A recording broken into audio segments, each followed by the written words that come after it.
เอากลับตักทายสบายดีเบิดมือสุขุสุขคนเนาะยินดีต้อนรับสู่ซองบ่าวนดเดินป่าเนาะสำหรับวันนี้บ่าวนดก็ได้เดินป่าคือเก่าเนาะไปหายิ่งแล้วก็หาป่าเลยเนาะพี่น้องหาเยื่อกบเยื่อเคียดเลยจักประมาณระบเขากันยังไม่ทันรู้เนาะก็สามารถขับชมหับเบิ่งแบบยาวๆเลยไปติดตามกันเลยพี่น้องว่าเป็นจะได้สำหรับทีมงานผู้คอยไปในมื้อนี้มีอยู่8 คนเนาะมีอ้ายน้องแล้วก็มีระบาวมีลุงอีกเนาะมี8 คนเลยมันจะไปนอน2 คืนเลยบนห้วยนั่นแหละก็ลงไปนอนแล้วก็เขาปลาหายิ่ง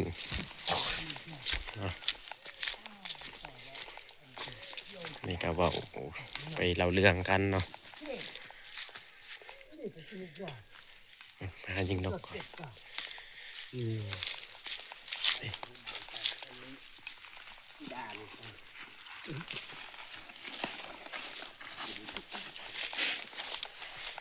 นี่ก็ไปก่อนเนาะไปนำขอดนำลัง2 คนอีกเดี๋ยวปากเลยพี่น้องเลยแบกเครื่องเนาะแจกเครื่องเบิ้งเขาจูดป่าไม่แปลกเนาะพี่น้องฮะจักผู้ใดกับบูฮูคือกันเนาะนี่จูดเบิดปูเบิ้งนั่นเลยจากบ้านอื่นบูฮูเนาะเพราะว่าเขากะมานอนทางบ้านอื่นไกลเติบเลยพี่น้องขี่รถมา2 ชั่วโมงไปนี่เขาก็จูดไม่ไหม้นะเขาจูดสำหรับตอนนี้เขาก็มาฮอดห้วยแล้วพี่น้องวันเขาจะพักพรเนาะแก้เครื่องออกก็จะไปหาปลาก่อนเนาะเบิ่งคนอื่นแล้วมานอนนี่อยู่นี่แล้วก็นอนเพื่อกินใหม่ๆเมื่อวานนี่เขาไล่สัตว์ใหญ่ใช่ไหมเนาะเห็นใส่เขาทิ่มมันเน่านี่เขาไล่สัตว์ใหญ่แล้วอยู่นี่ก็ใช่แม่นหมูปลานะเขาได้ใส่ทั้งห้วยเลย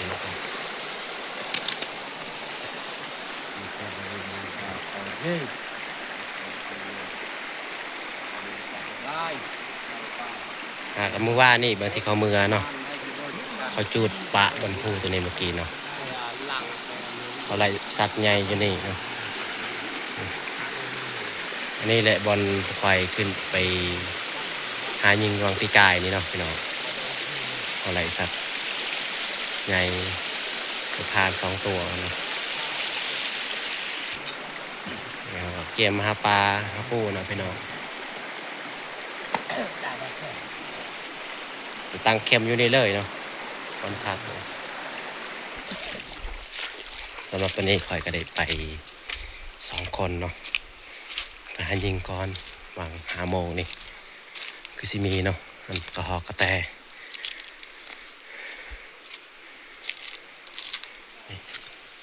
น้ำใสปลาไปเนาะ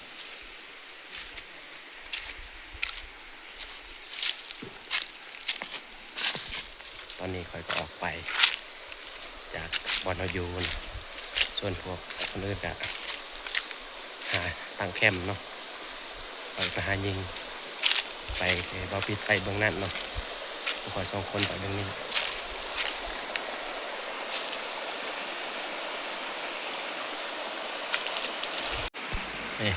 มองนี้แหละมาสิทายิงกระหอกจากมันมีระบอมันไปทางนี้เนาะเมื่อกี้ไปเจออยู่ฝุ่นนี่ตัวหนึ่งบ่ได้ยิง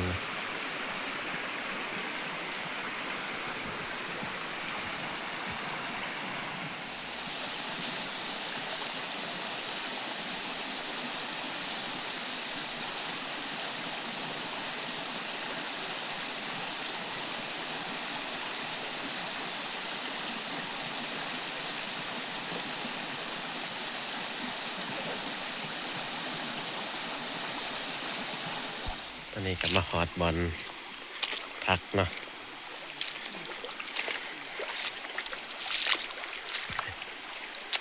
ครับล้างหม้อแล้วพี่น้องเดินเข้าเยอะเลย ก็เราอยากเขาไม่ กิ กระ น เจิง ยาก้อนนี่ เขาไม่กระเจิง กำลังลกคนกระหอกนะพี่น้องได้แต่ตัวเดียวเพิ่นได้คนนั้น เดียวเรือเป็นรถเที่ยวบากไป นี่หากำมาแต่อันหาป่าหาหมุดป่านี่นั่งกินไฟ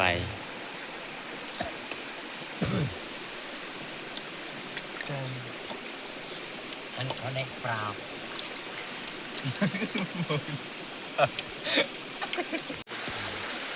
อะไรยังไงกำลังเก็บเปล่า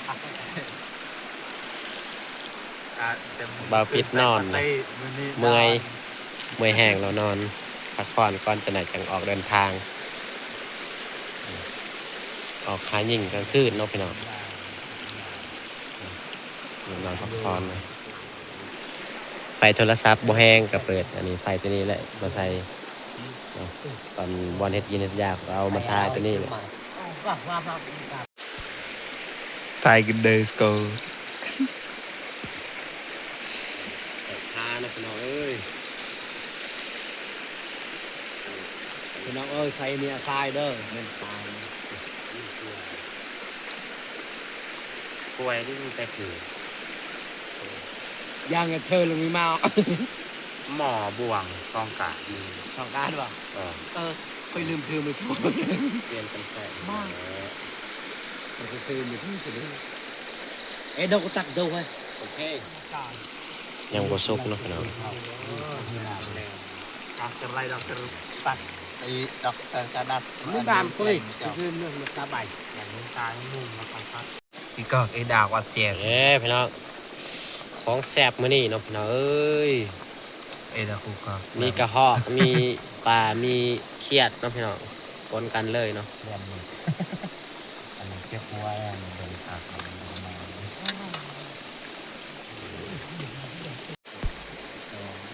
นี่พี่น้องเอ้ยอุ้ยยินแตกพี่น้อง อันนั้นเนี่ยเป็นทุน ไปขึ้นมาใส่หม้อเลยบ่มีถ้วยพี่น้องเอ้ยมีแต่หม้อนี่เย้ยบัน บ้านเด้ มา มา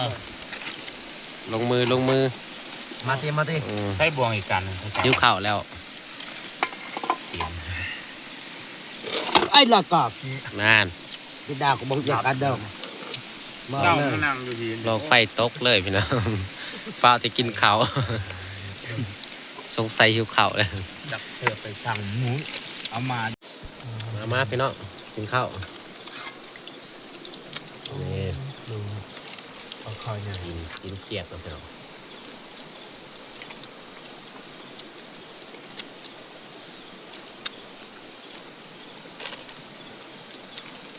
น้องไส้เนาะ ครับเองเด้อ ปลากินให้อิ่มเป็นหน่อยออกเดินทาง เงินเราอย่างบุษดาต่อเรือคุณต่อไปเอาไว้ เราจะเราอย่างว่าจุดแม่มันบอกอย่าง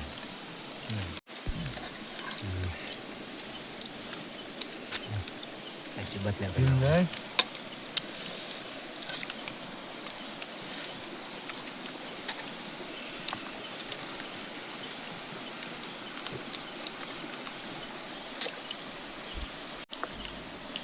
เอียงเลยพี่น้อง จ้าปังเลย ทีมงาน8 คนกินข้าวจนเบิด ข้าวยังเลยหนึ่ง เขากินเบิด เวง เว้ย ตอนนี้ข่อยก็ได้ออกไป2 คน ออกไปการ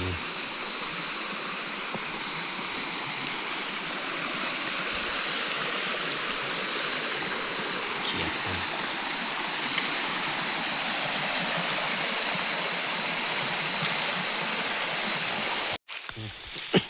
นี่ยิงนิโน่เลยพี่น้องตัวเป็นใหญ่เลย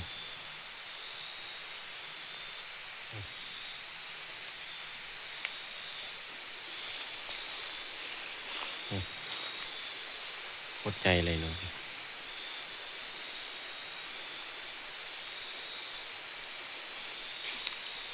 ยิงนูก่อนแล้วครับสำหรับตัวนี้กับไว้เด็กกลับคืนแล้วพี่น้องบ่ได้พอยังเลย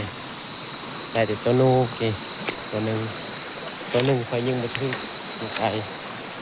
อันนี้ไปกลับคืนอีกไปไกลแล้วก็กลับคืนอีกคนแคมให้อยู่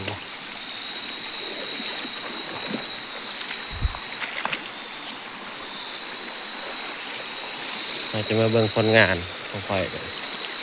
อัน2 คนเนาะบ่ได้เครียดจับโตอะไรเงี้ยยังแน่จะมาเบิ่งจักหน่อยเนาะ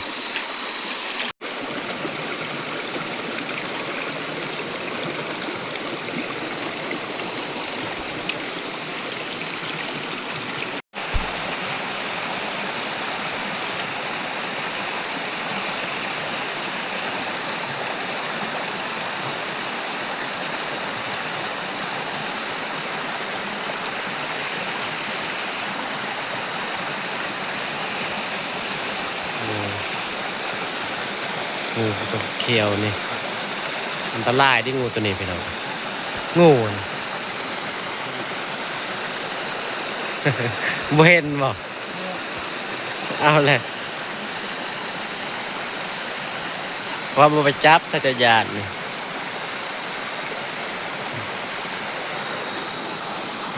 คนบ่เห็นงูกี่ มัวแต่เงี้ยเขียดเลย ไม่ยินบอกว่างูหัน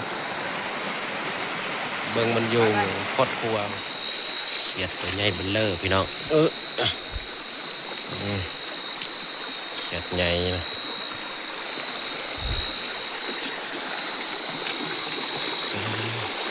บางยาเนี่ยไม่ได้ถ่ายเนาะพี่น้องในช่วงกลับมาเนี่ยไปถ่ายเอ้ย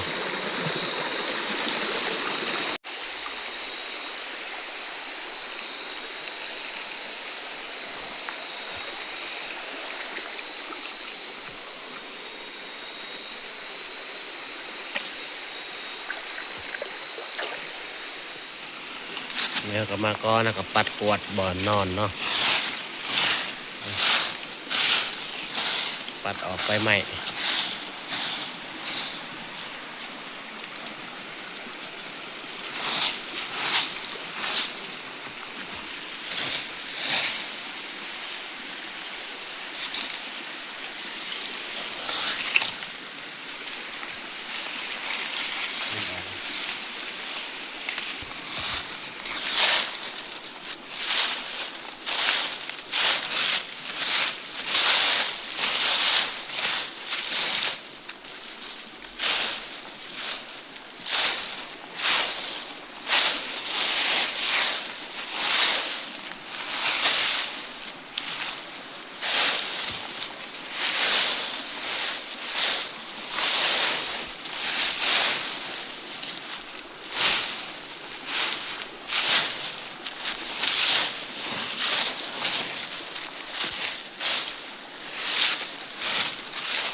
พอแล้ว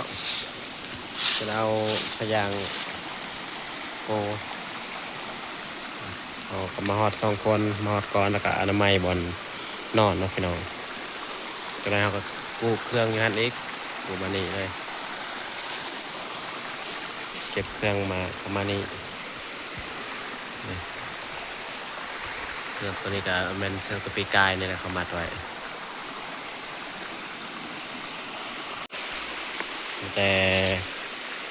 ค่อยจะเก็บเครื่องบนอยู่นอกนี่นะเอาไปเข้าบนนอนนะพี่น้องนี่เครื่องส่งเสื้อแล้วก็เข้ากินอยู่นี่อนามัยบนหันก็เสร็จเรียบร้อยแล้วพี่น้องบนนี้ก็แค่นี้น้ำมันเพียงบนเราจะนอนอยู่นี่เนาะกว้างอีกบนนอน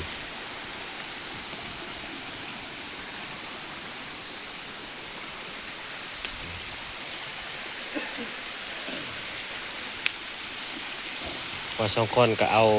ขยางตัวนี้เนาะมามุ่งเลยอยู่นี่เนาะนี่ให้ไฟตัวนี้มันมอดก้อนจะหน่อยใหม่ๆตัวนี้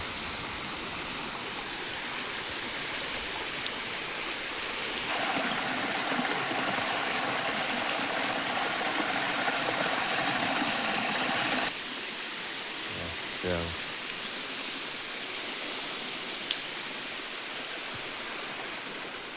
นี่ขยางเขาก็ได้ปูเสร็จเรียบร้อยแล้วพี่น้องนี่บางเทิงนี่อันนี้ก็การโฟนเนาะพี่น้องนี่เขาปูสีดินปะเครื่องบนนอนเสร็จเรียบร้อยแล้วนั่นพี่น้องนี่เพิ่นก็ไปเอาเครื่องมาไว้บนนี้เลยมีโซลาร์เซลล์ตั้งไว้เพื่อสบายมันหงเนาะเขาอยู่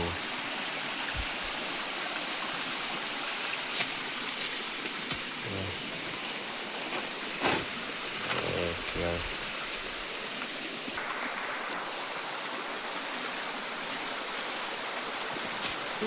กับรถ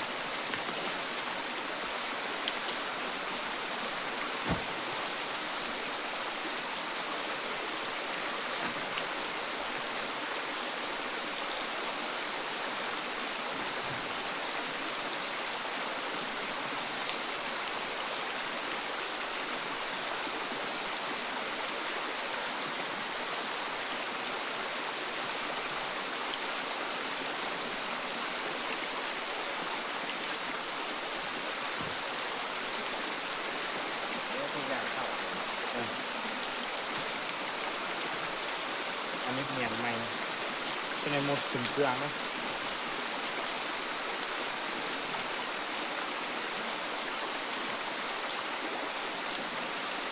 เอาส่งคอยเอามาด้วยเกิน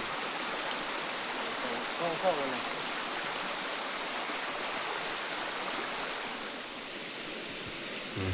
อันนี้ก็แม่นผลงานของคอยสองคนแต่เทิงเนาะอันนี้อยู่นี่ก็อยู่ในนี่ก็คือเขียดเนาะแล้วก็มีนูตัวหนึ่งนูพุกเนาะนูตัวใหญ่อาจจะแกะปลาในหม้อเลยเพราะเขาก็ชอบนี่พวกคอยสองคนจะไปนำพวกหาปลาเนาะจะถือกระสอบตัวนี้แหละ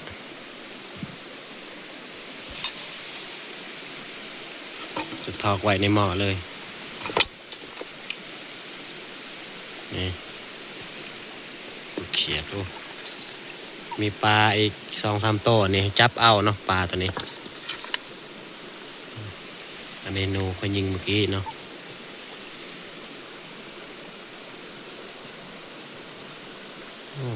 หมดใหญ่เลยเนาะพี่น้อง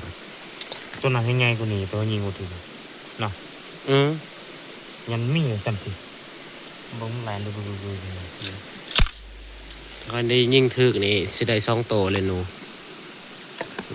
ได้แต่ตัวเดียวอัดไว้นี่แหละอย่ามันออกพอหักคาแล้วเขาบอกเอาหินเต็งพาด ขัดเลย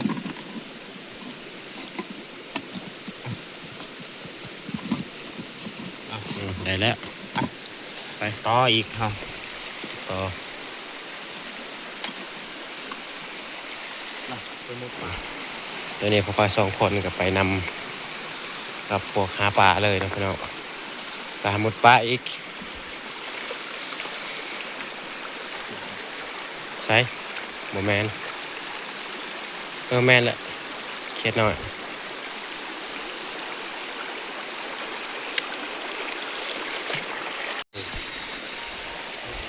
นี่ตอนนี้ทีมงานคลองคอยกะมาครบแล้วพี่น้องนี่มากัน8 คนแล้วมาแต่หาปลาก็ครบแล้วนี่เราจะเบิ่งผลงานอันนี้คือกระสอบเขียดเนาะก็ได้ลายเติบแล้วพี่น้องอันนี้คือกระสอบปลานี่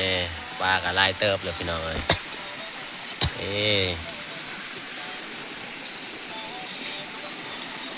อันนี้เขียดเมนู2 โตอีกพี่น้องส่วนสัตว์ใหญ่นี่เขาบ่ได้เนาะพี่น้องมีแต่เขียดกับปลานี่นักมุด2 คนนี่ นักคาเกมป่า นักเก่งจริง บนในพานก็นอนแล้วคน ในพันอะไร ว่าเมื่อยแน่มันก็เก็บไว้ใส่กระสอบเสามืออื่นกะไม่ต้องว่าจะตากเนาะ แต่เกมยืน ตากแห้งๆแล้วก็เอาเมื่อดินสงกรานต์เดือน4เนาะพี่น้อง ฝากให้พี่น้องช่วยติดตามด้วยเด้อ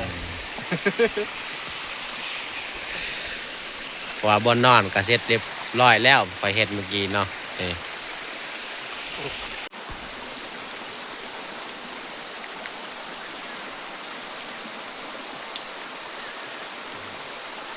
เราไอเอาสกายังทันปิดยันได้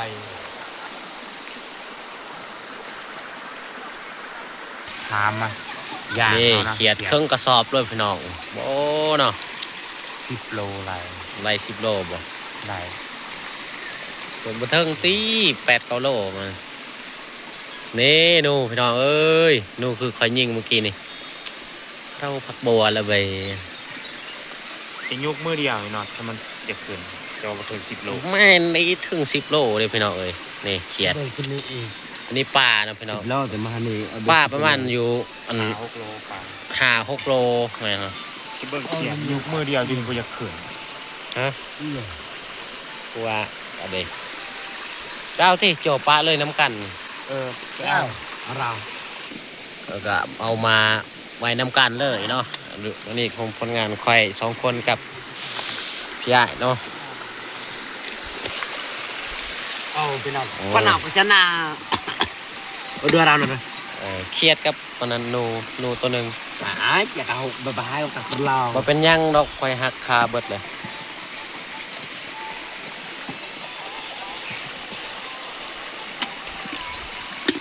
ใช่แล้วนะ บ่เป็นหยังนะคายรถนะ ว่าไปเนาะ ครับอันนี้นูค่อยยิงเมื่อกี้เนาะพี่น้องนี่คือกันเนาะตัวนี้มันเปียกซื่อๆนี่ มันบ่เปียกก็สำคัญ กูยังระดกละเจ็ดคน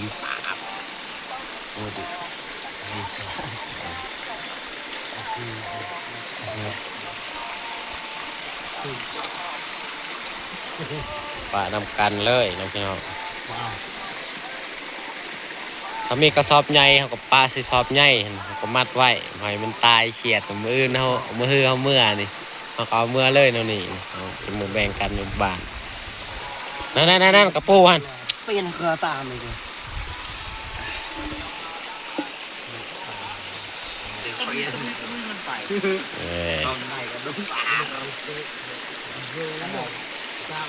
ครับพี่น้อง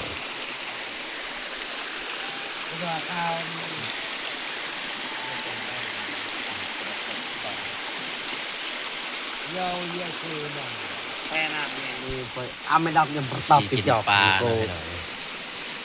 ประจาตัวประจา ก็ยังจักหึดกัน แบ่งกันกินตัวเดียว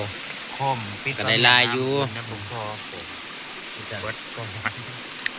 ข แก อง งแดงก็มี ตอนเราอยู่เขาก็เปิดอันตอนนั้นเพราะว่า วันนี้ดานี่จับเจ้าก็เลยครับกูติดยำวันนี้ดาก็เหล่าตึงได้ บ่เอา เนาะ บ่เอาจ้ะ บ่อยมาด่าไปจนลงเป่า ตอนนี้เขาก็ เกียมนอนแล้วพี่น้องมันดึกแล้วพี่น้อง บนจะได้เลย ว่าจะเกียมนอน จังไรก็ลูกตาเห็ดเบียก บางคนก็นอนแล้วเนาะบางคนแต่ยังอยู่ วันหนาใหญ่เขานอนบนนอนจะคืน มันเมื่อยมือนะก็ไปต่ออีกพี่น้องเลย กลางคืนวันรับวันหนาว บางทีใส่ปาร์ตี้ภาพใจติ้วจิ้ว ตอนนี้ก็แม่นเวลา12 โมงแล้วพี่น้องเนาะมันดึก กับบ่ได้กินอะไร เอาก็เกียมนอนแล้ว ปัญหาละ คืนไฟกับชิเบิดแล้วเมื่อไปหาไม้มาอื่น กินบะเรียแล้วเขาบอกว่า ตอนนี้ก็เกียมนอนแล้วพี่น้องอยากนอนแห้ง ซอยปลาปูไอ้น้องเจ้า เมื่อย พุ่นเสียอายุ เมื่อยหายังลงมากับเมื่อยแน่ โอ้นั่น หายังกับบ่ได้แล้วพี่น้องได้ไปเกียดกับปลานี่แหละพี่น้อง นั่นบอกอยู่นี้นอนกี่คันยายเข็ม